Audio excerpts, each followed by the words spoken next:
What's up, fam? My, how times change. You know, in 2016, when Trump won in the Electoral College by a narrow margin, Republicans were saying, suck it up and let's go ahead and do the peaceful transition of power and get over it and all those things. Now you have the President of the United States refusing to concede to Joe Biden after he lost by a large margin. Let's talk about this in this video. Check out the merchandise available for purchase. Purchase merchandise, click on the links available in the video description. Thanks. These tees can be purchased on black, white, or gray backgrounds.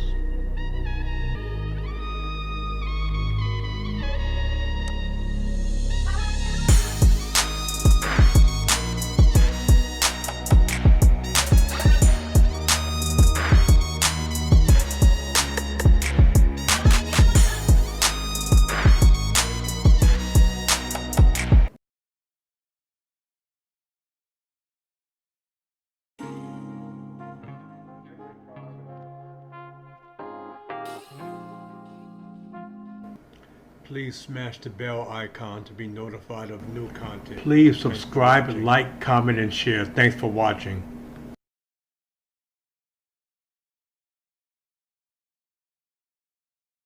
Still no evidence of any significant voter fraud in the presidential election, but President Trump still won't concede. Our White House team reporting that people close to the president are concerned that he's spiraling into a rage, hurting his own legacy as well as the Republican Party. NBC News correspondent Carol Lee is one of the reporters on that story. Carol, what else are you hearing from your sources close to the president?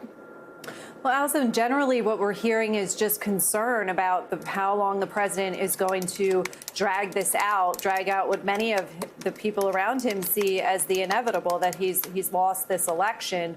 One advisor said to us, somebody needs to have a candid conversation with the president and that it does not behoove him to stretch this out very much longer. There's hope. And I emphasize hope that the president will wrap this up by this weekend. But the signs that are coming out of the president's Twitter feed and from his campaign suggest that that's not going to be the case. I mean, just a little while ago, his campaign was holding a conference call with reporters about his legal actions in Michigan, which is one of the earlier states that was called for President-elect Biden. So there's a lot of consternation about whether the president is and who can talk the president down from his position of being very dug in. And there are those around the president who think that he should just barrel ahead and continue to fight and not back down. We've heard from a number of the president's aides who say that and have conveyed that message really here in Washington and across these battleground states. But there seems to be a groundswell, at least, starting to form of concern within the White House among some of the president's outside advisors that he's potentially taking this too far and hurting his legacy and dragging the Republican Party down with him, Allison. Carol, so far none of the Trump campaign lawsuits has gained any real traction, but here's what Secretary of State Mike Pompeo said today. There will be a smooth transition to a second Trump administration. Right, we're ready. The world is watching what's taking place here. We're going to count all the votes. When the process is complete, there'll be electors selected. There's a process. The Constitution lays it out pretty clearly. Carol, I've yet to speak to a legal expert who thinks that the outcome of this election will change because of these lawsuits. So what's going on here? There's no way he's going to get a second term. And is the White House divided on what they should be doing here? Yeah, what you've heard from the Secretary of State really is just kind of him, and we should note that he is one of the president's staunchest supporters, and he's getting on board or on message with what the president has been trying to do here. He is somebody who, having run for office himself, knows how the math works. He also has ambitions for the 2024 presidential race. So that's all kind of hanging over what the Secretary of State said. But look, it's also always worth noting, I think, Allison, that at this point in the election, after the election in 2016, The math was the math. The media doesn't call this election. It's all about the math. And the president was fine with accepting those results then. And Secretary of State also in his own elections knows that a winner is declared before the vote is fully certified. So what's going on here, according to one advisor that we spoke with, is there's this effort, the lawsuits, the public messaging to, quote, brand the president as anything other than a loser, that something that would allow him to save face and to basically back down an off-ramp, so to speak, for him to take that would back away from his refusal to concede this election. Carol, President Trump is still tweeting, but it's been, 5 days since we've seen him publicly. Yeah. Do we have any idea how much longer this will go on and when he plans to get back to his normal schedule? No, I would note that tomorrow his regular is Veterans schedule Day. consisted of eating McDonald's and watching TV all day. We'll get he said it himself. Him, whether or not he speaks publicly, we don't know. But you're right. This is very unusual for this president. I mean, he obviously very active on Twitter, but to go this long with no events on his public schedule, not even anything private, a lunch with a secretary and his cabinet, or an intelligence briefing is unusual. And we've been waiting to see when he will indeed speak publicly again. We just don't know. Carol, let's talk about the coronavirus. The U.S. reported more than 133,000 cases yesterday. Vice President Pence leads the White House coronavirus task force, but he's heading to Florida on vacation. What do you know about that trip? And does he have any plans to meet with the task force, given the increasing seriousness of this pandemic? Yeah, it's a great question. What we were told is that the vice president was going to head down to Florida for a couple days of vacation. He was supposed to leave today, but then we got notice that the vice president is scheduled to give a speech on Friday. Pence going on vacation. Remember, Trump and Pence never cared or even believed how serious this virus was. So it doesn't surprise me that he's going on vacation, and they damn sure don't have a clue. So one thing I will say that an advisor told us in terms of the president's legal strategy is when asked how effective they think this would be, they said all you need to know is the vice president is going on vacation, Allison. All right. The vice president is going on vacation. Carol. You think this president might be so apt to hold on to his power because of his pending legal problems coming up? When President Trump leaves office in just 68 days, he'll return to the world of average citizen, a world without special privileges and immunities of the presidency. And while President Trump has often been at the center of numerous lawsuits, tonight we take a closer look at the wave of legal jeopardy that could be on the horizon and why a controversial potential self-pardon might not solve every coming legal test. Here's Devin Dwyer. Hi, Donald John Trump. For years, Donald Trump has used the presidency as a legal shield.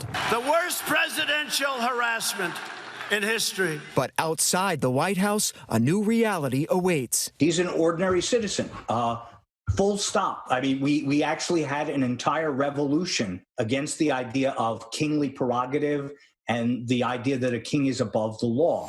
No former president has ever been criminally investigated or charged with a crime. But Trump will leave office implicated in multiple active investigations into personal conduct from before the presidency. There are credible allegations that Donald Trump has engaged in tax fraud, bankruptcy fraud, probate fraud, and that's unprecedented. We've never had an allegation of pre-presidential criminal conduct follow a president after. Not the law and order president. Manhattan District Attorney Cyrus Vance is leading a criminal probe into Trump's business practices. While Vance has not spelled out specific allegations of wrongdoing, he's seeking 8 years of Trump's tax returns. Last summer, the U.S. Supreme Court said Trump did not have immunity from subpoenas. And there's no reason for the president's accounting firm, Mazars, or former accounting firm, to resist those subpoenas anymore. How critical are those documents? What could they show? The tax returns would be important for Cyrus Vance to explore, but probably triangulating those tax returns with other sources of financial information that he's been able to obtain or is still trying to obtain. Trump is the first president in 40 years to refuse to release his taxes. According to the New York Times, decades of Trump's tax return data it obtained appears to show the billionaire businessman paid no federal income tax in 10 of the last 15 years. And starting in 2010, claimed an income tax refund of $72.9 million, which the Times says is now at the center of an IRS audit. Actually, I paid tax, and you'll see that as soon as my tax returns. It's under audit, and they've been under audit for a long time.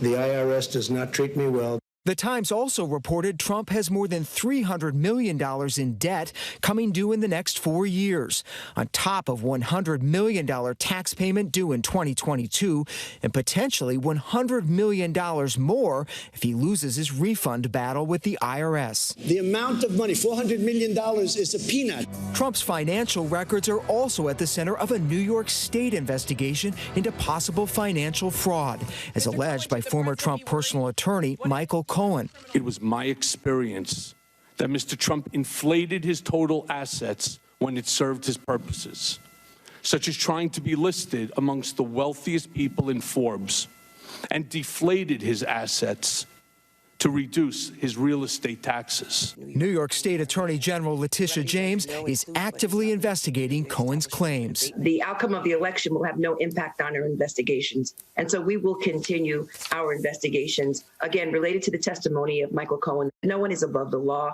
and that our investigations have nothing to do with politics, but more to do with the facts. Their aggressiveness in seeking additional information is indicative of the seriousness with which they're treating the allegations and of their conviction that the investment of resources will prove worthwhile. Legal experts say Trump will soon likely face new subpoenas for documents and testimony. He last gave a deposition in 2016, just before winning office. Please smash the bell icon to be notified of new content. Thanks for watching. Well, there simply is no immunization for a former president whatsoever. And we could actually see something we have never seen before in this country, which is the criminal trial of a former president. And Trump's also facing fallout from allegations of sexual misconduct dating back decades. E. Jean Carroll, a former Elle magazine writer, claims Trump raped her in a Bergdorf Goodman dressing room in the mid-90s. No charges were brought, but after President Trump accused Carroll of lying, she sued for defamation. Now, it's funny that these allegations have been known for quite some time. I'm just wondering why the mainstream media has never picked up these things. Because I've been hearing these allegations for ever before Trump was in office. Suffice it to say that his lawyers will have plenty of action in the coming years, and the criminal side of it may be the least of the concerns. There's also a new lawsuit from within his own family. Niece Mary Trump filing suit in September, alleging her uncle Donald fraudulently kept her from a financial stake in the family's business. The president has called his niece an opportunistic disgrace. To be disinherited, to be shut out entirely from the wealth of the family, was to be told quite explicitly that you don't count and you are not loved. As he enters the post-presidency, Donald Trump facing an unprecedented array of legal challenges. But one big unanswered question, whether the Biden administration will pile on. I will not interfere with the Justice Department's judgment of whether or not they think they should pursue the prosecution of anyone that they think has violated the law. I do believe that the Justice Department will be very leery of bringing prosecutions of a former president, especially when the results of the election have been so hotly contested by that former president. Regardless, President Trump has floated the idea of preemptively pardoning himself. And yes, I do have an absolute right to pardon myself. A right not spelled out. He's only law and order president when it comes to everyone else. When it comes to himself, he feels like he's above the law and he can get away with anything. Criminal cases, by and large, move somewhat quicker. And they're the ones that carry with them at least the potential for prison time. So a pardon from himself or from his vice president would go no distance at all to exonerating him or immunizing him against those state legal proceedings. Proceedings now gaining steam as Trump's former hometown becomes ground zero for his legal battles in the days ahead. For ABC News Live, I'm Devin Dwyer in Washington. Our thanks to